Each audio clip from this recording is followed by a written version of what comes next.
오늘의 말씀입니다. 출애굽기 17장 15절 한 절 말씀 우리가 함께 봉독하겠습니다. 출애굽기 17장 15절 말씀입니다. 우리 한 목소리로 봉독해 올리겠습니다. 모세가 단을 쌓고 그 이름을 여호와 니시라 하고, 한 번 더 하겠습니다. 모세가 단을 쌓고 그 이름을 여호와 니시라 하고. 자리에 앉아주시기 바랍니다. 지난주에 제가 한국에 방문했을 때 한국이 축구 열기로 후끈했습니다. 이 월드컵 예선전이 한국에서 치러졌었습니다. 카타르라는 나라와 경기를 해야 되는데 이 굉장히 중요한 경기로 여기서 지면은 자기의 힘으로, 즉 우리나라가 자기의 힘으로 월드컵 본선에 진출할 수 있는 것이 힘들어지는 상황. 그래서 무조건 이겨야 되는 그런 상황에 있었습니다. 그래서 축구 경기로 아주 이렇게 굉장히 뜨거웠었습니다. 저도 공교롭게 그 시간에 거기에 있어서 제가 있는 숙소에서 혼자서 외롭게 축구 경기를 볼 수 있는 그런 기회가 있었습니다. 근데 한국 사람들이 그 축구할 때 그 고질적인 병이 있습니다. 진짜 마음 졸이게 짜증나게 축구를 한다는 거예요. 그냥 좀 시원하게 좀 이기면 좋은데 그냥 유럽파도 다 불러왔는데 잘하는 사람 다 갖다 놨는데 왜 이렇게 못하는지 간신히 한 골을 넣었어요. 신났습니다. 그리고 금방 한 골 먹었어요. 1대1로 비겨버렸습니다. 그런 식으로 후반까지 거의 다 끝났습니다. 후반이 다 끝나고 루즈 타임, 경기 조그만 루즈 타임이 축구에 있습니다. 5분을 경기를 줬는데 그 5분 동안 경기를 하는데 도저히 안 돼요. 이 친구들이, 카타르 친구들이 어떤 축구를 하냐면, 전 태어나서 처음 들었습니다. 축구의 이름을 침대 축구라고. 아나운서가 지금 이 해설하는 사람이 얘기하는 겁니다. 이 사람들 침대 축구 합니다. 이게 뭔가 했더니 슬쩍 건들기만 하면 쓰러져서 안 일어나는 거예요. 한 번은 골키퍼가 공격하는 사람하고 슬쩍 스쳤어요. 슬로우 비디오를 보는데 거의 맞지도 않았어요. 그냥 이렇게 슬쩍 스쳐 지나갔습니다. 그런데 누워서 그거 심판이 오는 동안 죽은 척해요. 죽은 척. 야, 정말로 화가 나더라고요. 침대 축구. 왜? 이 카타르는 비기기만 해도 되는 거예요. 근데 우리는 꼭 이겨야 돼요. 그러니까 우리가 급한 겁니다. 이제 15초인가 20초밖에 남지 않고 그냥 심판이 아무 때나 부르면은 끝나는 그런 상황이 있는데, 마지막 공격을 하는데 이동국이, 제가 이름도 기억해요. 이동국이 어떻게 넘어지면서 공을 찼는데 그게 골대에 맞았어요. 진짜 운도 없죠. 골대에 맞고 튀어나오는데 이게 웬일입니까? 혜성같이 나타난 한 선수가 있는데 손씨예요. 이야, 역시 확실한 이 손씨가 딱 나타나더니 골대 앞에서 정확하게 공을 발로 탁 갖다 대는데 들어가는 거예요. 손흥민이라고. 확실히 손씨가 뭔가 해도 해결을 해요. 그게 딱 들어가는데 그냥 난리가 났죠. 혼자서 보고 있다가 포기하고 있다가 이야, 아무도 없어요 주위에. 저 혼자서 이야 그러고 그냥 힘차게 소리 지르고 와, 그냥 너무 좋은 거예요. 막 그 손흥민 선수는 뛰어가고 선수들 막 그냥 달려들고 막 난리가 났습니다. 온 그 경기장 안에 있는 사람들도, 감독도 막 신났고요. 신나지 않은 단 한 사람의, 한 그룹의 부류, 카타르 사람들 허탈한 모습으로 그 경기장에 그냥 주저앉아 있는 모습들. 여러분, 삶에서, 아니 경기에서도 이기는 건 좋은 겁니다. 이기면 기뻐요. 정말로 나도 모르는 사이에 환호를 지르게 됩니다. 지면은 허탈해집니다. 그것이 우리들의 삶이에요. 하나님도 동일합니다. 여러분 아세요? 하나님도 이기는 걸 좋아하세요. 아니, 하나님은요, 우리가 이 땅 가운데 승리의 삶, 즉 이기는 삶을 살기를 원하십니다. 하나님의 사전에는 패배란 없습니다. 하나님의 사전에는 온전히 승리만이 있습니다. 그래서 우리의 삶 가운데 꼭 질 것 같은 상황, 이 축구 경기처럼 거의 다 끝났다라고 생각되는 그런 상황 속에서도 하나님은 우리를 승리의 길로 인도해 주십니다. 요한복음 16장 33절 말씀을 보니까 여러분이 잘 아는 말씀인데 이렇게 적혀 있습니다. 우리 한 목소리로 함께 한번 봉독해 보겠습니다. 함께 합니다. 이것을 너희에게 이름은 너희로 내 안에서 평안을 누리게 하려 함이라. 세상에서는 너희가 환난을 당하나 담대하라. 내가 세상을 이기었노라 하시니라. 지금 주님이 뭐라고 말씀하고 계십니까? 당신이 세상을 이긴 자라는 겁니다. 그런데 너희는 세상에서 환난을 당하지만, 그렇지만 걱정하지 마라. 내가 이 세상에서 이긴 자라는 겁니다. 우리의 주님은 승리의 하나님이십니다. 승리의 주님이십니다. 로마서 8장 35절에서 37절에도 이런 말씀이 적혀 있습니다. 누가 우리를 그리스도의 사랑에서 끊으리요? 환난이나 공고나 핍박이나 기근이나 적신이나 위험이나 가리랴.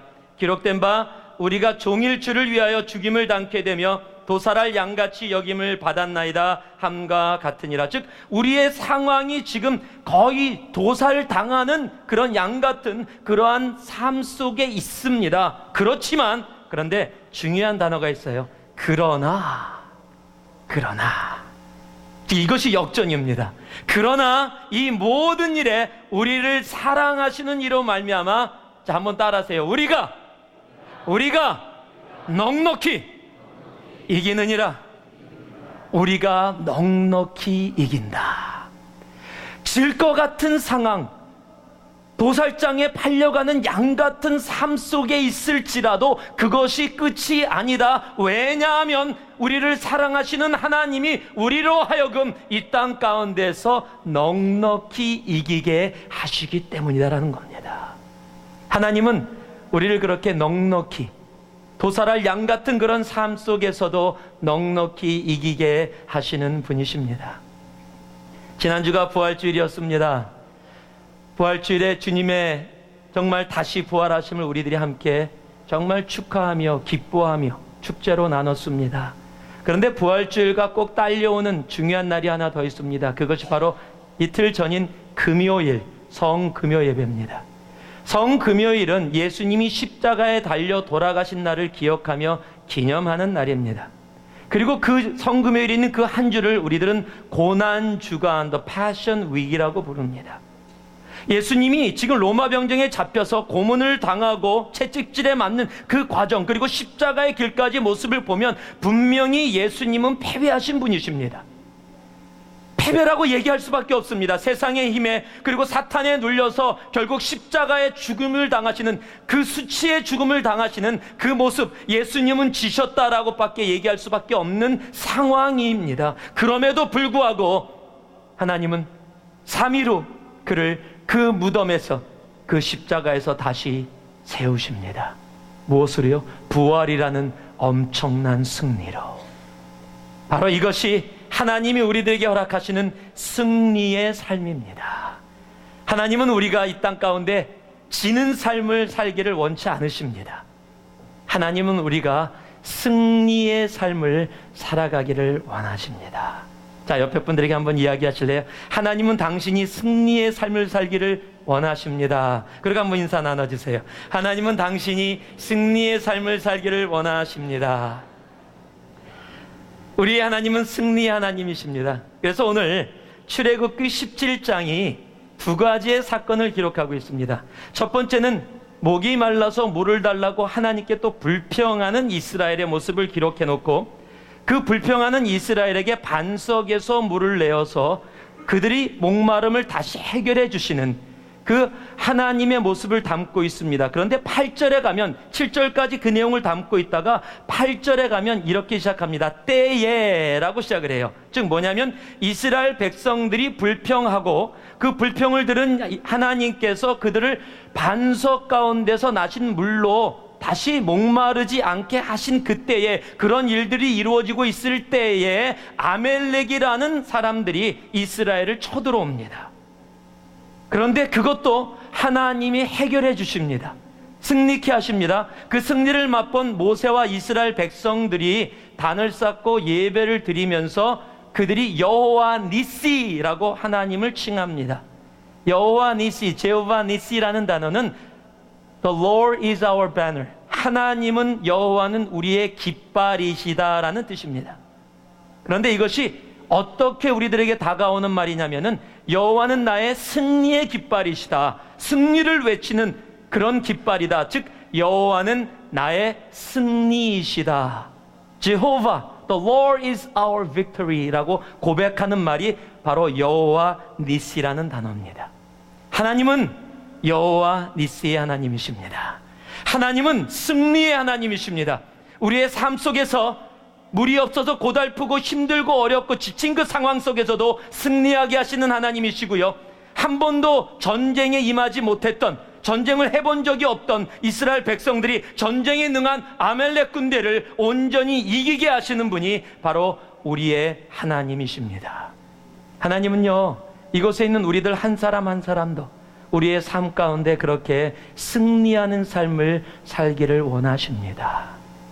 그래서 하나님이 우리로 승리하게 하시는 하나님이심을 오늘 우리의 가슴 속에, 우리의 심령 가운데 온전히 사귀고 돌아갈 수 있는 우리가 되기를 주님의 이름으로 축원합니다. 그러면 어떻게 하나님이 우리의 삶을 승리하게 하시는지 우리가 말씀을 통해서 몇 가지를 함께 보려고 합니다. 우리가 6절 말씀 한번 같이 봉독해 올리겠습니다. 같이 읽습니다. 내가 거기서 호렙산 반석 위에 너를 대하여 서리니 너는 반석을 치라. 그곳에서 물이 나리니 백성이 마시리라. 모세가 이스라엘 장로들의 목전에서 그대로 행하니라. 한번 따라 하시기 바랍니다.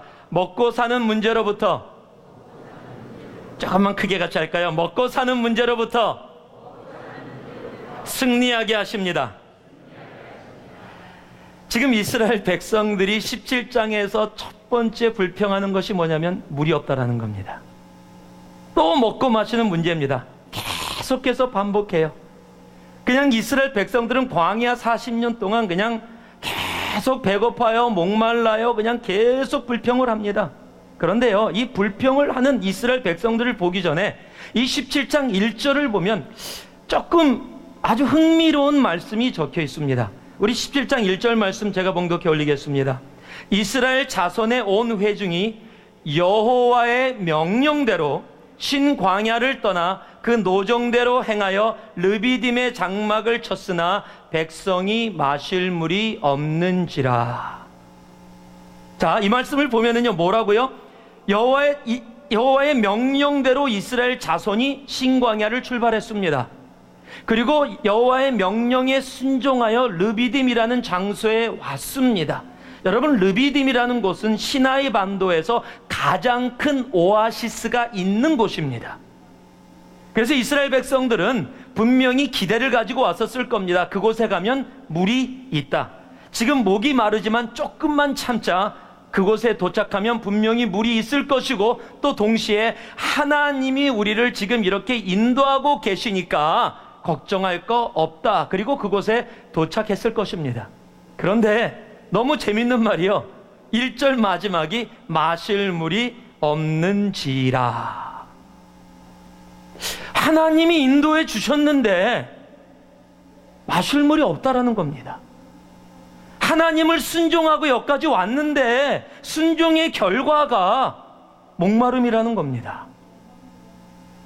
아니, 대체 어떻게 이런 일이 벌어집니까? 하나님이 좀 화가 나셨나요? 이스라엘 백성들이 하도 그냥 그전에도 불평을 하고 그러니까 이놈들 골탕 좀 먹어봐라. 그래서 르비딤에 있는 오아시스의 물을 다 말려버리셨나요? 한번 당해봐라 그렇게 하셨을까요? 아니요. 여러분 삶 속에도 이런 경우들이 있을 겁니다. 하나님 앞에 순종하고 그 순종의 기대를 가지고 어느 순간까지 어느 장소에 왔더니 그 기대가 완전히 허물어지고 내가 순종했던 결과가 내가 원하는 결과가 아닌 상황. 여러분, 그런 상황에 처하면 여러분은 어떻게 반응하시겠습니까? 네, 여러분, 또 말씀을 더 나누기 전에 여러분이 꼭 기억해야 될 한마디의 말씀이 있습니다. 그 말씀은요, 믿음이 시련이 주어지는 자리에서 가장 먼저 기억해야 할 것은, 우리가 예수를 믿는다고 하면서 믿음의 시련이 주어지는 자리에서 가장 먼저 기억해야 할 것은 하나님께서 친히 우리를 그곳까지 이끄셨다라는 것이에요. 다시 한번 읽겠습니다. 믿음의 시련이 주어지는 자리에서 가장 먼저 우리들이 생각하고 기억해야 할 것은 하나님께서 친히 우리를 그곳까지 인도하셨다라는 겁니다. 내가 비록 시련의 장소에 있다 할지라도 우리들이 먼저 바라봐야 할 것은 내가 시련의 장소에, 내가 기대했던 기대의 그 값이 없는 장소에 내가 있다 할지라도 우리가 먼저 기억해야 할 것은 하나님이 친히 나를 그 자리에 있게 하셨다라는 사실이요. 그런데 이스라엘 백성들은 그것을 기억하지 못했습니다. 그래서 2절 보니까요, 백성이 모세와 다투어 가로되 우리에게 물을 주어 마시게 하라. 모세가 그들에게 이르되 너희가 어찌하여 나와 다투느냐? 너희가 어찌하여 여호와를 시험하느냐? 지금 모세가 뭐라고 얘기하고 있습니까? 너희들이 지금 나에게 와서 이러고 있는 것은 나에게 하는 것이 아니라 누구에게요? 하나님을 시험하는 거다. 지금 비록 우리가 기대했던 그 물이 없는 장소에 있다 할지라도 하나님이 친히 인도하셨다면 분명한 이유가 있을 것이다. 그러니까 의지하고 믿고 기다려야 되는 것이 아니냐, 이렇게 불평하는 것은 하나님을 시험하는 일이다 라고 얘기하는 겁니다. 그런데 백성들은요, 불평하고 그렇게 나아가는 겁니다. 백성들이 경험한 게 뭡니까? 홍해를 가르신 하나님을 경험했습니다. 만나와 메추라기로 그들을 하나님을 경험했습니다. 쓴 물 가운데서 단물로 바꾸시는 하나님의 역사를 경험했습니다. 구름 기둥과 불 기둥으로 지금도 인도하고 계시는 하나님을 경험하고 있습니다. 그럼에도 불구하고 내가 마시고 먹는 생존의 문제에 오니까 지금까지 했던 것이 다 상관없고 지금 나에게 필요한 단 하나 물이 없는 것을 통해서 하나님 앞에 불평하고 불만하고 하나님을 시험하여 나아가고 있다는 겁니다. 사람은요, 생존의 문제에 오면 참 바로 생존적으로 반응을 하는 존재인 것 같아요. 하나님이 그렇게 우리의 삶 속에 역사해 주셨고 보여주셨음에도 불구하고 그렇게 반응하는 우리들의 모습. 그런데 하나님은 그들에게 해결책을 허락해 주십니다. 왜 하나님이 이들에게 르비딤이라는 가장 물이 많은 오아시스로 인도했음에도 불구하고 물이 없는지라라고 하나님이 왜 그곳으로 인도하셨는가? 여러분, 하나님은요, 이스라엘 백성들을 알게 하시는 겁니다. 생존의 문제, 너희들이 먹고 사는 문제, 너희들이 살아가야 되는 그 문제의 해결이 오아시스라는 그런 곳에 있는 것이 아니라 바로 하나님 여호와께 달려있음을, 오아시스로 인해서 목마름을 해결하고 승리하는 것이 아니라 그 목마름의 해결도, 너희들이 먹고 사는 그 생존의 문제의 온전한 승리도 우리 하나님께 달려있다라는 사실을 이스라엘 백성들로 하여금 알게 하시는 겁니다. 그게 5절 말씀에 적혀 있습니다. 17장 5절을 보니까요, 여호와께서 모세에게 이르시되 백성 앞을 지나가서 이스라엘 장로들을 데리고 하수를 치던 내 지팡이를 손에 잡고 가라. 지금요, 하나님께서 그냥 모세를 통해서 그냥 바로 물을 주시면 되는데 이제 물을 그냥 주시지 않고 과정을 얘기해 주십니다. 첫 번째, 백성들 앞을 지나가라는 겁니다. 백성들을 다 지나가서 맨 앞으로 나아가라는 겁니다. 그러면 모세와 장로들이 가는 그 길을 사람들이 보게 될 겁니다. 그리고 그냥 모세만 가지 말고 백성들의 대표격인 장로들을 다 데리고 가는 겁니다. 그리고 무엇을 가지고 가요? 하수를 치던 내 지팡이, 즉 하나님의 지팡이를 가지고 가라는 겁니다. 그리고 반석을 쳤더니 그곳에서 물이 나오는 겁니다. 무엇을 이야기하는 겁니까? 오아시스가 아니라는 겁니다. 생존의 해결의 승리는 오아시스에 있지 않다라는 겁니다. 내가 기대했던 르비딤에 있는 것이 아니라 너희들이 살아가는 먹고 사는 생존의 문제의 온전한 승리는 누구에게 있다? 하나님께 달려 있다라는 것을 다시 한번 이스라엘 백성들에게 보여주고 계시는 겁니다. 여러분, 우리의 삶 속에 우리들이 살아가면서 우리들이 생존의 문제를 가지고 참 고민하고 힘들어합니다. 당장 먹고 사는 문제일 수 있습니다. 당장 내 삶 속에 내가 가장 바라는 문제일 수 있습니다. 그 생존의 문제 때문에 지금까지 나를 지켜주시고 보호하신 하나님을 기억하기보다는 지금 당장 내 발등에 떨어진 불 때문에 다른 것을 하나도 생각하지 못하고 그것 때문에 하나님 앞에 불평하며 나아가는 우리들의 모습을 우리들이 종종 보게 됩니다. 하나님이 말씀하시는 겁니다. 너희들이 먹고 마시는 생존의 문제, 그 서바이벌의 문제 해결이 세상의 것에 있지 않다라는 겁니다. 하나님이 인도해 주시는데 르비딤이라는 오아시스를 향해서 가요. 사람들이 그랬을 겁니다. 참자, 하나님이 인도해 주시니까? 아니요, 조금만 가면 오아시스에 도착하니까. 이게 우리들의 마음이에요. 조금만 있으면 그 문제가 해결이 되니까 생활이 조금 필 수 있을 거야. 조금만 있으면 이게 해결이 되니까 내가 좀 괜찮아질 거야. 우리 그렇게 생각하지 않습니까? 그 문제가 해결되어지면 괜찮아질 거라고. 그런데 그 문제 해결 지점에 딱 도착했는데 해결이 안 되고 물이 없는 거예요. 여러분, 그럴 때 우리들의 모습은 어떤 모습일까요? 이스라엘 백성들은 불평, 불만, 하나님을 시험하는 모습이었어요. 그들에게 하나님이 보여주시는 것, 먹고 사는 문제로 염려하고 불평하지 말라. 먹고 사는 문제가 누구에게? 반석이신 예수 그리스도께, 그리고 하나님께 달려 있음을. 여러분, 그래서 먹고 사는 문제로부터 하나님은 승리하게 하시는 분이세요. 르비딤이라는 오아시스가 아닙니다. 하나님이십니다. 그럼에도 불구하고 우리는 참 걱정을 많이 하죠. 그게 우리들의 모습이에요. 마태복음 6장의 31절 말씀을 보니까 예수님이 이스라엘 백성들을 향해서 이렇게 얘기하십니다. 그러므로 염려하여 이르기를 무엇을 먹을까, 무엇을 마실까, 무엇을 입을까 하지 말라.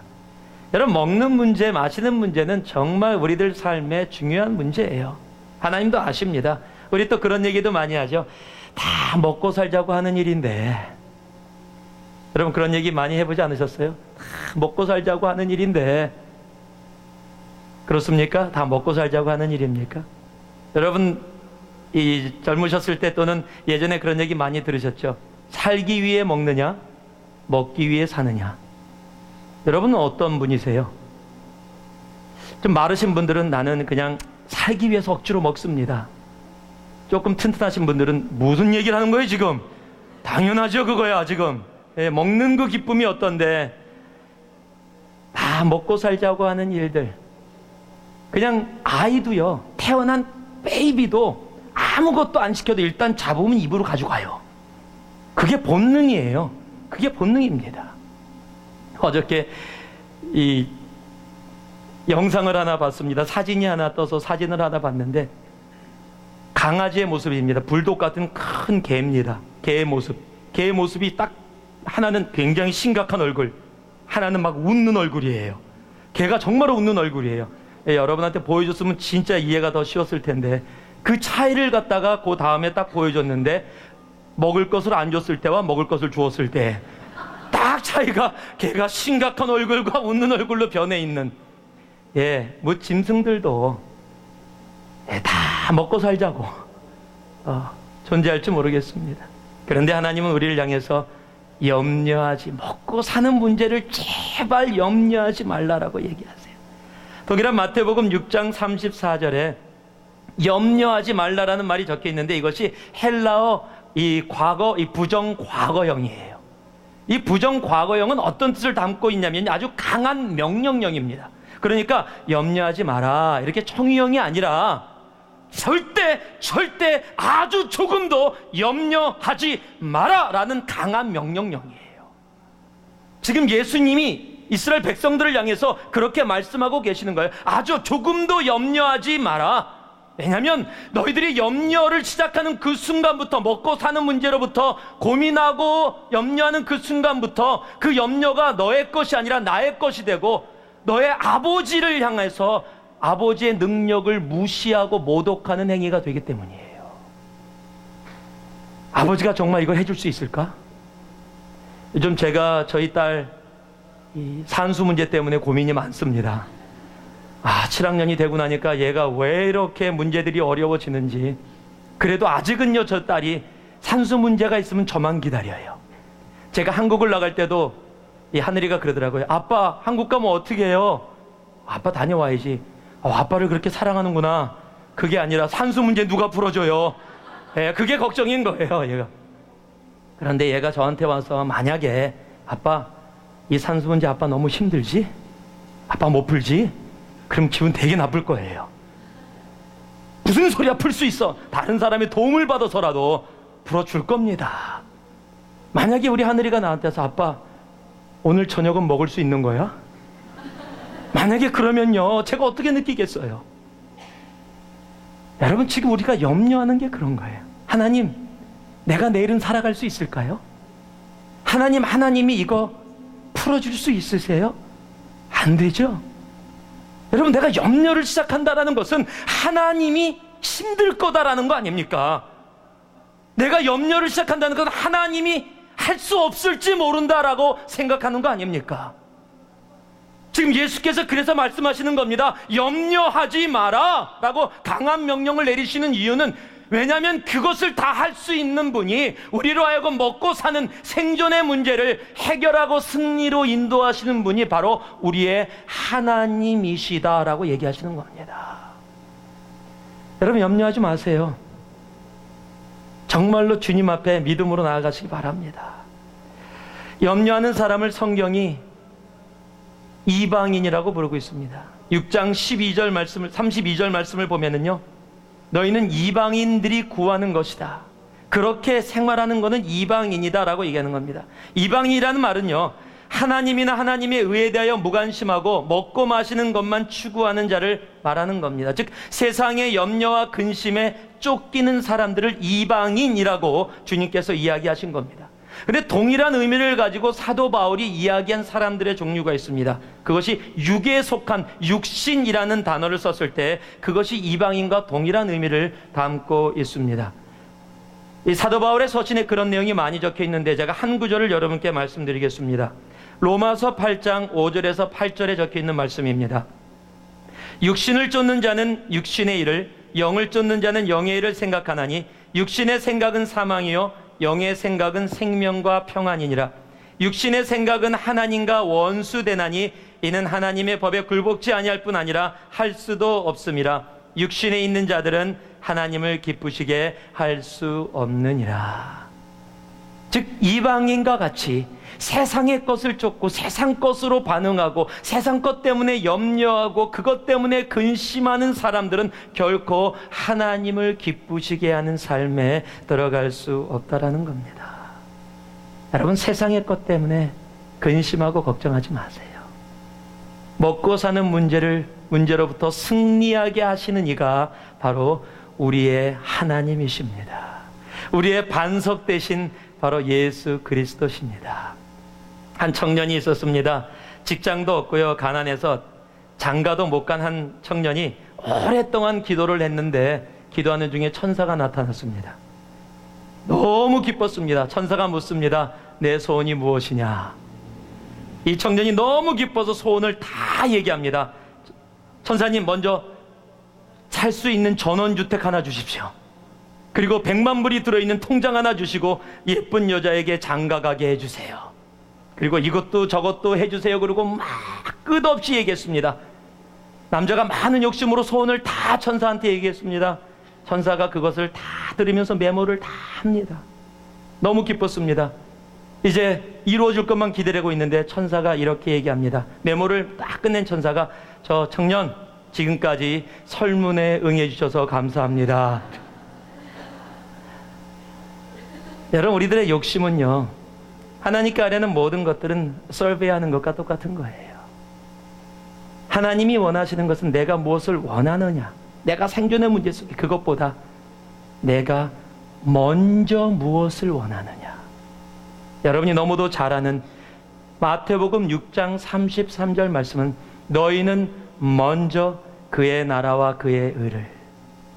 여러분, 이 말씀을 보면은요, 먹고 사는 문제, 그 문제를 하나님이 무시하고 있지 않다라는 것을 알 수 있습니다. 모든 것을 다 더해 주시겠다라는 겁니다. 먹고 살고 입고 하는 모든 과정들을 하나님이 다 아시고 그 모든 것을 너희 삶 속에 필요한 걸 아시고 주시겠다고 약속하고 계십니다. 그런데 이 말씀의 가장 중요한 단어가 뭐냐면 먼저라는 단어입니다. 그것을 다 줄 건데 너희에게 한 가지 요구하는 것이 있는데 그것이 뭐냐? 먼저라는 겁니다. 먹고 살고 하는 그런 문제 속에 생존의 문제에 너를 담지 말고 먼저, 이것이 하나님이 우리의 삶을 승리로 인도하는 열쇠입니다. 이게 키예요. 먼저 하나님을 바라보고 먼저 하나님 앞에 나오고, 비록 내가 지금 물이 없는 르비딤 오아시스에 와 있다 할지라도 그곳까지 친히 인도하신 하나님 앞에 분명한 이유가 있음을 믿고, 그래도 하나님의 나라와 하나님의 의를 먼저 찾는 우리들의 삶이 되어질 때 그 먼저를 보시고 하나님이 우리들이 먹고 사는 생존의 문제들을 하나님이 해결하시고 우리로 승리의 삶으로 인도해 주신다는 겁니다. 이 먼저가 키입니다. 하나님은 먹고 마시는 문제로부터 우리를 승리케 하시는 분이십니다. 여러분, 승리가 세상에 내가 무엇을 많이 가지고 있냐에 있지 않아요. 누가복음 12장 15절 보니까요, 삼가 모든 탐심을 물리치라 사람의 생명이 그 소유의 넉넉한 데에 있지 아니하니라 하시고, 우리의 생명이 내가 무엇을 가지고 있느냐에 있지 않다라는 겁니다. 우리의 생명은 내가 하나님의 인도하심 속에, 내가 예수, 반석이신 예수 가운데서 물이 솟아나는 것을 믿고 의지하고 있느냐라는 겁니다. 여러분, 무엇이 먼저입니까? 먹고 마시는 일입니까? 아니면 예수 그리스도입니까? 그 먼저가 승리의 키입니다. 먹고 마시는 모든 문제의 승리의 열쇠는 바로 먼저입니다. 그 키를 가지고 맘 놓고 여세요. 그 키를 줬음에도 불구하고 도끼 들고 와서 문 부시지 마세요. 안 열린다고 막 흔들지 마세요. 철사 가지고 와서 막 한번 열어보려고 하지 마세요. 하나님이 키 먼저 주셨잖아요. 내 삶 속에 생존의 문제를 해결하는 키를 주셨잖아요. 먼저 무엇을요? 하나님을. 그럼 반석 대신 우리 예수 그리스도의 삶 속에서 흘러넘치는 그 생명의 물로 우리들이 이 땅 가운데 먹고 사는 문제의 해결의 승리를 감당할 수 있게 되는 겁니다. 먹고 사는 문제의 승리는 바로 예수 그리스도입니다. 두 번째로요, 우리 7절 말씀 같이 한번 읽겠습니다. 7절 말씀 같이 읽겠습니다. 그가 그곳 이름을 마사라 또는 무리바라 불렀으니 이는 이스라엘 자손이 다투었음이요 또는 그들이 여호와를 시험하여 이르기를 여호와께서 우리 중에 계신가 아닌가 하였음이더라. 하나님이 이스라엘 백성들을 그 가운데 인도하신 것은 또 40년 광야 생활 가운데 그들로 승리를 경험케 하시고자 하는 것이 있었기 때문입니다. 그것이 무엇이냐면 한번 따라해 주시기 바랍니다. 불신앙으로부터 승리하게 하십니다. 지금 이런 일이 벌어지니까 이들이 뭐라고 얘기하고 있어요? 여호와께서 우리 중에 계신가? 안 계신가? 의심하기 시작하는 겁니다. 즉, 좋은 일이 있으면 여호와께서 계시고 나를 돌봐주고 계시다. 나쁜 일이 생기고 내 기대치에 이루어지지 않는 일이 이루어지면 하나님이 함께 계시는 거야? 안 계시는 거야? 이런다는 거예요. 그래서 그곳의 이름을 마사 무리바라고 했어요. 마사는 시험, 무리바는 다툼. 즉, 하나님을 시험하여 내 삶 속에 내가 기대했던 먹을 물이 그곳에 없는 거 보니까 하나님이 나를 돌봐주고 계신 게 아니야. 이런 불신앙에 빠지게 된다는 겁니다. 내게 이루어지는 일 때문에, 환경 때문에 반응하는 우리들의 모습은 불신앙입니다. 환경의 변화에 따라 사는 것이 불신앙이라면 환경의 변화와 상관없이 하나님의 임재 때문에 사는 삶이 신앙의 삶, 즉 승리의 삶입니다. 여러분, 환경에 들어가면 언제나 그 환경 속에서 그렇게 반응을 해요. 그런데 그 환경을 믿음으로 이긴 사람의 삶이 창세기에 적혀 있습니다. 창세기 39장 20절과 21절 말씀에 20절 마지막과 21절 처음 부분에 걸쳐 있는 말씀인데, 이에 요셉의 주인이 그를 잡아 옥에 넣으니 그 옥은 왕의 죄수를 가두는 곳이었더라. 한번 같이 따라해 주시기 바라요. 요셉이 옥에 갇혔으나, 아니요, 저를 따라해 달라고요. 예, 혼자 읽지 마시고, 자, 요셉이 옥에 갇혔으나 여호와께서 요셉과 함께 하시고. 자, 지금 이 이야기는 여러분이 너무도 잘 아는 이야기예요. 보디발의 아내가, 그 아주머니가 요셉을 꼬시다가 요셉이 싫다 그러니까 거짓말을 붙여서 누명을 씌워서 보디발한테 이르고, 보디발이 화가 나서 요셉을 감옥에다 집어넣은 겁니다. 지금 요셉의 삶은요, 형들한테 배반당해서 구덩이에 빠지고, 구덩이에 빠져서 거의 죽었다가 다시 간신히 살아서 팔려갖고 애굽 땅에 와서 노예 생활을 하고, 노예 생활을 하다가 그래도 조금 괜찮아져서 이제 그 노예들을 다 다스리는 그 위치에서 있었더니 또 일이 꼬여서 자기는 잘못한 거 없는데 누명을 쓰고 지금 감옥에 갇혀 있는 상황이에요. 그런데요, 너무 재밌는 말이잖아요. 요셉이 옥에 갇혔으나 여호와께서 요셉과 함께 하시고. 무슨 논리입니까 지금 주님께서 우리? 요셉이 옥에 갇혔으나 여호와께서 요셉과 함께 하시고, 이걸 우리 현대말로 한번 풀어볼까요? 사업을 몽땅 망했으나 여호와께서 나와 함께 하시고. 학생들하고 현실을 볼까요? 파이널을 다 플렁크 했으나 여호와께서 나와 함께 하시고. 할렐루야! 그럴 분 계세요? 내 자녀가 문제를 무진장 많이 일으키나 여호와께서 나와 함께 하시고. 여러분, 이거 좋아하실 거예요? 좋아하실 분들 계십니까? 왜 이렇게 조용하세요? 뒤에 부분은 좋은데 앞에 부분은 싫어요. 그런데 문제는 이 두 개가 같이 오고 있다라는 거예요. 요셉이 옥에 갇혔으나 여호와께서 함께 하시고. 여러분, 이것이 무엇을 얘기하고 있는 거예요? 우리의 삶 속에 이루어지고 있는 옥에 갇힌 모습, 노예로 팔려간 모습, 구덩이에 빠져서 형들의 배반 속에서 죽음을 기다리고 있는 모습, 나중에 꿈을 해석해 줬지만 그 꿈을 해석받은 사람이 요셉을 잊어버리고 까맣게 기억되어지지 않고 잊혀진 삶을 사는 환경 속에 있다 할지라도 그것과 상관없이 여호와께서 함께 하심으로, 여러분, 그것을 붙잡는 사람이 승리의 삶을 살게 된다는 겁니다. 우리는요, 옥에 갇혔으나 그러면 다 끝난 거야. 하나님 함께 안 하세요. 인생 끝난 거야. 이제 예수 안 믿어. 내가 예수를 20년 믿었는데 결과가 옥에 갇혔으나야? 나 이제 더 이상 예수 안 믿을래. 하나님이 나와 함께하고 계시다면 이럴 수 없는 거야. 우리는 그렇게 종종 이야기를 합니다. 그런데 뭐예요? 옥에 갇혔으나 여호와께서 함께 하시고. 여러분, 이 말씀 가슴에 담을 수 있으면 좋겠어요. 내가 지금 옥에 갇힌 것 같은 삶을 혹 살아간다 할지라도 여러분이 여호와께서 함께 하시고만 여러분 삶 속에 꼭 붙들고 있는 삶이라면 여러분 승리합니다. 분명히 승리합니다. 성경이 그것을 우리에게 약속해 주고 계십니다. 다시 한번 우리 한번 얘기해 볼까요? 요셉이 옥에 갇혔으나, 한번 좀 정말 가슴에 담으면서 내가 옥에 갇힌 것처럼 이렇게 얘기할까요? 내 이름을 집어넣어 보지요. 저 경일이 옥에 갇혔으나, 이렇게 하는 겁니다. 그렇다고 여러분이 경일이를 부르면 안 됩니다. 여러분은 여러분의 이름을 부르시는 겁니다. 자, 다 같이 합니다. 시작. 경일이 옥에 갇혔으나, 아니요, 그 다음인데 같이 또 할게요. 그 다음은 여호와께서 또 자기 이름 하는 겁니다. 시작. 여호와께서 경일과 함께 하시고. 자, 이것을 이제 혼자 한번 해보는 겁니다. 자기 이름을 넣어서 눈을 감으시고 시작.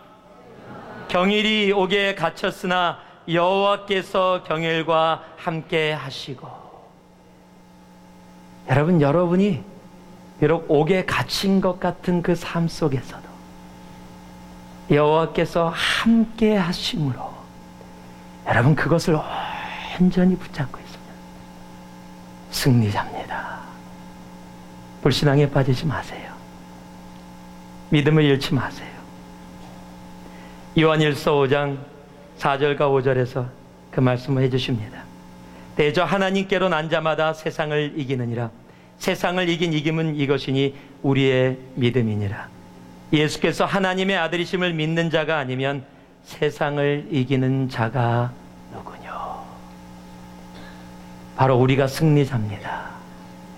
하나님이 우리와 함께 하시기에 여러분, 우리가 비록 옥에 갇혀 있는 그러한 환경과 상황 속에 처해 있다 할지라도 도저히 풀려날 것 같지 않은 상황, 도저히 길이 없는 것 같은 모습, 그 속에서 하나님 정말 나와 함께 하십니까? 라고 외치고 불평하고 불만하고 시험하고 다투는 우리들의 모습이 아니라 요셉처럼 하나님이 함께 하심으로, 여러분, 그것을 온전히 붙잡고 있는 이상은 우리는 결코 패배할 수 없습니다. 우리는 승리자입니다. 넉넉히 이기게 하시는 하나님께서 우리로 넉넉히 이기게 하시는 겁니다. 마지막으로요, 우리 10절 말씀 같이 한번 봉독해 올리겠습니다. 같이 읽습니다. 시작. 여호수아가 모세의 말대로 행하여 아멜렉과 싸우고 모세와 아론과 훌은 산꼭대기에 올라가서, 마지막으로 우리에게 승리하게 하시는데 어떠한 모습으로 승리하게 하시냐면 이렇습니다. 한번 따라하세요. 함께. 너무 작아요. 함께 가요. 함께. 다시 한번요. 함께. 예, 함께 승리하게 하십니다. 지금 아멜렉 군대가 쳐들어온 겁니다. 이스라엘 백성은 한 번도 전쟁을 해본 적이 없습니다. 노예 생활 400년 동안 한 번도 군사훈련을 받아본 적이 없습니다. 그런데 전쟁에 능한 아멜렉 사람이 쳐들어온 겁니다. 지금 그 전쟁을 감당해야 하는데 하나님이 그냥 모세를 지켜서요, 지팡이 하나를 딱 해갖고 그냥 태풍을 불어서 홍해를 가르듯이 그렇게 아멜렉 군대를 무찌를 수 있는데, 하나님이 여기서는 그렇게 안 하세요. 물을 주실 때도 마찬가지였고 이제 아멜렉 군대와 싸울 때도 하나님의 독특한 방법을 이야기해 주십니다. 그리고 그 모습대로 이들이 아멜렉 군대와 싸웁니다. 첫 번째는 이제 여호수아가 여기 처음 등장하게 되는데요, 여호수아로 나가서 아멜렉 군대와 전쟁을 하게 합니다. 자, 앞에 나가서 칼 들고 창 들고 진짜로 싸우는 사람입니다. 자칫 잘못하면 이 육신의 생명 잃어버릴 수 있는 그런 상황이에요. 그 다음엔 모세가 하나님이 지팡이를 들고 산 위로 올라갑니다. 그리고 손을 듭니다. 여기서 이제 중보 기도의 능력, 중보 기도의 힘, 이런 얘기들이 많이 우리들이 들어본 이야기입니다. 오늘은 그 포인트보다 당연히 중보 기도의 능력이 있습니다. 다른 포인트에서 여러분과 말씀을 나누고자 합니다. 자, 손을 높이 들었더니 여호수아가 아멜렉에서 이겨요. 그런데 너무 힘들어서 손을 내렸더니 여호수아가 지는 겁니다. 그래서 아론과 훌이 옆에 같이 모세를 돌 위에 앉히고 양옆에서 팔을 받쳐서 계속 들게 하는 겁니다. 그래서 여호수아가 그 전쟁에서 승리하게 합니다. 여러분, 팔 들고 있는 게 이게 쉬운 게 아니에요. 할렐루야 할렐루야 찬양만 해도 조금 있으면 뻐근해집니다. 이 팔 들고 있는 게 왜 힘든 거냐, 여러분 아실 겁니다. 어렸을 때 엄마가, 아빠가 혼낼 때 너 가서 손 들고 있어. 예, 이 손 드는 게 벌입니다. 그만큼 힘들다라는 거예요. 그런데 지금 이 손을 잠시가 아니라 오랫동안 들고 있어야 한다는 거예요. 이거 쉽지 않습니다. 아론과 훌은 또 무슨 죄입니까? 그 손을 받치는 그 손은 또 얼마나 힘들겠어요. 모세가 힘들면 힘을 빼고 다 기댈 거 아닙니까? 그러면 그것을 정작 들고 있는 사람은 아론과 훌이에요. 그런데 또요, 여호수아는 나가서 정말 목숨 걸고 칼로 창으로 전쟁을 하고 있습니다. 여러분, 누구 때문에 이겼습니까? 모세 때문에요? 모세가 손을 들고 있어서요, 그 힘든데도 끝까지 그것을 들고 있었기 때문에 이겼습니까? 예, 맞습니다. 아론과 훌 때문에요? 맞습니다. 아론과 훌이 없었다면 모세가 결코 손을 들을 수 없을 것이고, 그렇다면 아론과 훌 때문에 이긴 거 맞습니다. 그런데 모세와 아론과 훌 때문에만 이겼습니까? 아니요. 만약에 여호수아가 아멜렉 사람들과 전쟁을 하고 있지 않았었다라면 모세가 손만 들고 있었다면 아말렉 군대가 이스라엘을 전부 다 섬멸했을 겁니다. 분명히 여호수아 때문에 이겼습니다. 하나님이 이스라엘 백성들에게 가르쳐 주고자 하는 것이 바로 이것입니다. 앞으로 펼쳐지는 40년의 광야 생활 가운데 너희로 승리케 하는 나 하나님이 너희와 함께 할 것인데, 너희가 어떻게 승리하는 것이 중요하냐? 바로 함께 승리하는 것. 전쟁터에 나가서 싸웠던 여호수아도, 산 위에 올라가서 손을 끝까지 들고 있었던 모세도, 그 손을 받쳐주고 있었던 아론과 훌도 모두의 힘이 합쳐져서 함께 승리하게 하셨다라는 사실입니다. 여러분, 이 함께가 얼마나 능력 있는 줄 아세요? 함께하는 것이 얼마나 파워풀한지 아십니까? 예전에도 여러 번 말씀드렸죠. 너무 약한 여자예요. 너무 약한 여자 둘이서 캠핑을 가서 불이 하나도 없는데 새벽에 화장실을 가야 돼요. 혼자는 죽었다 깨도 못 갑니다. 불이 하나도 없는 것, 동물들이 우우하고 우는데 화장실까지 걸어갔다 여자가 혼자 온다? 거의 불가능합니다. 물론 가끔가다 그러신 분들 계시더라고요. 그런데요, 참 신기하죠? 이 자매 혼자도 못 가고 이 자매 혼자도 못 가는데 두 자매가 같이 꼭 껴안고 가면 갔다 와요. 둘 다 약하고 짐승 나타나면 둘 다 혼비백산해서 도망갈 텐데도 불구하고 둘이 같이 있을 때는 참 이상하죠? 그것이 가능해진다는 겁니다. 여러분, 함께가 얼마나 중요한지 아십니까? 예수님이 그래서 서로 함께 두세 사람이 언제나 이야기하신 거예요. 그걸요 사탄도 알아요. 그래서 사탄은 무엇을 원해요? 함께를 원치 않아요. 분열을 원해요. 분열해서 패배하기 원합니다. 하나님께서 고린도 교회를 세우셨어요. 그런데 그 고린도 교회 첫 번째 이루어진 일이 바로 분열입니다. 고린도 전서 1장 10절을 보면 사도 바울이 고린도 교회 편지를 쓰면서 이렇게 시작합니다. 형제들아, 내가 우리 주 예수 그리스도의 이름으로 너희를 권하노니 다 같은 말을 하고 너희 가운데 분쟁이 없이 같은 마음과 같은 뜻으로 온전히 합하라. 지금 다 다른 말을 하고 있다는 겁니다. 여호수아 때문에 전쟁이 이겼지라고 그러고 있다는 겁니다. 무슨 소리야? 모세가 산에서 손을 들면 이기고 내리면 졌기 때문에 모세 때문에 이긴 거야. 아니야, 모세가 아무리 그랬어도 혼자는 견딜 수 없었는데 아론과 홀이 옆에서 받쳐줬기 때문에 이긴 거야. 서로 이루고 얘기하고 있다는 겁니다. 함께 이겼는데 따로 이겼다라고 얘기하고 있다는 거예요. 그것이 분열입니다. 지금 고린도 교회에 그런 일이 이루어졌다는 거예요. 그런데요, 그 일들이 다 뭐예요? 예수의 이름 때문에 그렇다는 거예요. 이게 문제입니다. 지금 고린도전서 1장 11절하고 13절을 보면요, 내 형제들아, 글로의 집 편에서 너희에게 대한 말이 내게 들리니 곧 너희 가운데 분쟁이 있다는 것이라. 이는 다름이 아니라 너희가 각각 이르되 나는 바울에게, 나는 아볼로에게, 나는 게바에게, 나는 그리스도에게 속한 자라 하는 것이니 그리스도께서 어찌 남이 없느뇨. 지금 분열이 이루어졌는데 분열이 세상 것 때문에 이루어진 게 아니라 예수 그리스도의 이름 때문에 이루어지고 있다는 거예요. 무엇을 얘기하는 겁니까? 똑같은 상황을 보면서도 다 자기가 원하는 예수 그리스도의 이름을 사용해서 자기가 원하는 것을 추구하고 그것을 가지려고 할 때 이루어지는 분열을 이야기하는 겁니다. 어떻게? 나는 바울이 좋아. 나는 게바가 좋아. 나는 아볼로가 좋아. 나는 사람들은 상관없어. 그리스도. 이런 식으로 나눈다는 겁니다. 여러분, 사탄은요, 그렇게 우리로 분열하게 합니다. 그렇게 나누게 합니다. 동물 세계에서 전쟁이 일어났습니다. 사자가 대장이 됐습니다.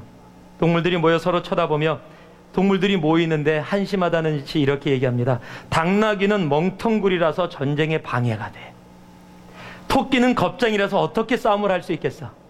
개미는 대체 무슨 힘이 있다고 전쟁에 나온 거야? 코끼리를 보면서요, 코끼리는 덩치가 커서 적에게 금방 들킬 거니까 전쟁에 불필요해라고 서로 막 수군거리면서 욕을 합니다. 그때 사자가 이렇게 외칩니다. 당나귀는 입이 길어서 나팔수로 사용할 거다. 토끼는 걸음이 빠르니 전령으로 사용할 것이고, 개미는 작아서 눈에 안 띄니 게릴라전에 쓸 거다. 코끼리는 힘이 세니 전쟁 물자들을 운반하는 데 사용할 것이다. 여러분, 똑같은 동물인데 어떻게 바라보느냐에 따라 함께 할 수 있고 함께 못할 수 있다는 겁니다. 즉, 어디를 바라보고 있느냐가 함께 연합할 수 있느냐 아니면 분열할 수 있느냐가 나타난다는 거예요. 내 형제자매를 바라보면서도요, 내 형제자매의 어느 모습을 보느냐에 따라서 함께 할 수도 있고 분열할 수도 있다라는 겁니다. 여러분, 하나님은 우리가 함께 승리하기를 원하십니다. 여기서 조금만 올라가면 세코야 나무가 굉장히 많은 세코야 파크이 있습니다. 거기 가면, 세코야 파크 가면은요, 여러분, 그 레드 트리 같은 그런 굉장히 큰 나무, 뭐 한 75m, 90m까지 자라는 엄청난 큰 나무들. 여러분, 그 나무들이 보통 막 3,000년을 산답니다. 거기에 있는 것도 뭐 2,000년, 2,500년 이런 된 나무들이 있다는데 쓰러지지 않고 그 오랜 시간을 그렇게 버티고 올 수 있었던, 그래서 식물학자들이 연구를 했습니다. 한번 봤더니요, 생각보다 그렇게 높이 올라가는 나무인데 땅 밑으로 뿌리가 깊을수록 높이 올라갈 수 있잖아요. 그런데 별로 그렇게 깊지가 않은 겁니다. 그렇게 깊게 뿌리를 내리고 있질 않아요. 그런데도 쓰러지지 않고 그런 오랜 세월을 버티고 왔다라는 거예요. 모든 태풍을 이기고. 봤더니요, 이 세코야 파크에 있는 세코야 나무들은 다른 주위에 있는 나무들과 서로 뿌리가 엉켜 있어요. 그래서 아무리 폭풍과 비바람이 불어도 서로 밑에서 뿌리로 지탱해주고 있어서 뿌리가 깊게 내리지는 못했지만 그 나무를 세우고 쓰러지지 않도록 버텨주고 있다는 겁니다. 여러분, 이것이 함께입니다. 하나님은 이렇게 우리들이 함께 승리하기를 원하시는 겁니다. 전도서 4장 12절 말씀에 보면 여러분이 너무도 잘 아는 말씀이 적혀 있습니다. 한 사람이면 패하겠거니와 두 사람이면 능히 당하나니 삼겹줄은 쉽게 끊어지지 아니하니라. 하나님은 우리가 혼자가 아니라 함께 승리하기를 원하십니다. 말씀을 맺습니다. 하나님은 승리의 하나님이십니다. 우리가 오늘도 승리의 그 삶을 누리기를 원하십니다. 하나님은 먹고 사는 생존의 문제로부터 우리로 승리하게 하십니다. 그리고 하나님의 임재를 의심하는 그 불신앙으로부터 우리가 승리하게 하십니다. 그리고 나 혼자가 아니라 함께 서로 연합하여 승리하기를 원하십니다. 그 승리의 하나님, 여호와 니시의 하나님, 이 한 주도 우리의 가슴에 담고 정말 온전히 그 승리를 누리며 살아가는 여러분 한 분 한 분 되기를 주님의 이름으로 축원합니다. 함께 기도하겠습니다. 사랑의 아버지 하나님, 감사합니다. 우리에게 여호와 니시 승리의 하나님으로 다가오신 하나님의 이름을 높입니다. 먹고 사는 문제에 매달려 염려하며 근심하며 살아가는 우리 되지 말게 하시고, 하나님, 먹고 사는 문제로부터 승리케 하시는 하나님 앞에 온전히 나아가는 우리 되게 하여 주시옵소서. 또한 아버지 하나님, 주님이 아버지 하나님 우리와 함께하고 있나 없나 불신앙으로 의심하는 어리석은 자 되지 말게 하시고, 하나님 주님의 임재를 온전히 의지하여 믿음으로 나아가는 승리의 삶을 살게 하여 주시고, 나 혼자가 아니라 아버지 공동체로 함께 지체된 우리로 이 자리에서 승리하게 하심을 온전히 알고 나아가는 우리 되게 하여 주옵소서. 감사드리며 예수님 이름으로 기도 올리옵나이다. 아멘. 우리 옆에 분